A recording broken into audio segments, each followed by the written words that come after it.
il va falloir ramener de l'école primaire à l'université l'enseignement de notre histoire nationale. C'est important.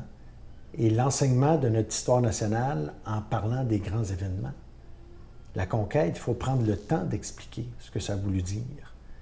Ceux qui ont gagné cette bataille-là ont tenté de nous assimiler de toutes sortes de façons.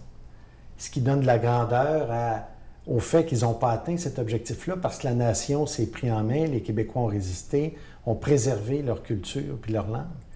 Alors, il faut parler de ces grands événements-là. Parce qu'il y a comme un récit historique, puis c'est pas mal plus intéressant pour les jeunes de s'accrocher à ça. Il faut parler de la loi des mesures de guerre, quand le gouvernement fédéral a décidé de supprimer tous les droits et libertés de tout un peuple parce qu'il y avait des gestes répréhensibles d'autre part. On a décidé d'arrêter tout ça. Il faut parler des derniers référendums.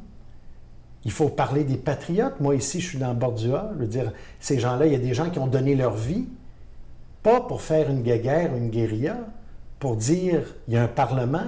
Il faut que ce Parlement-là, ce soit un gouvernement responsable, une démocratie réelle. C'est des motifs nobles. Il faut reconnaître ça. Alors, on enseigne ça. Ça permet de dire à nos jeunes, voici où vous vous situez dans le temps.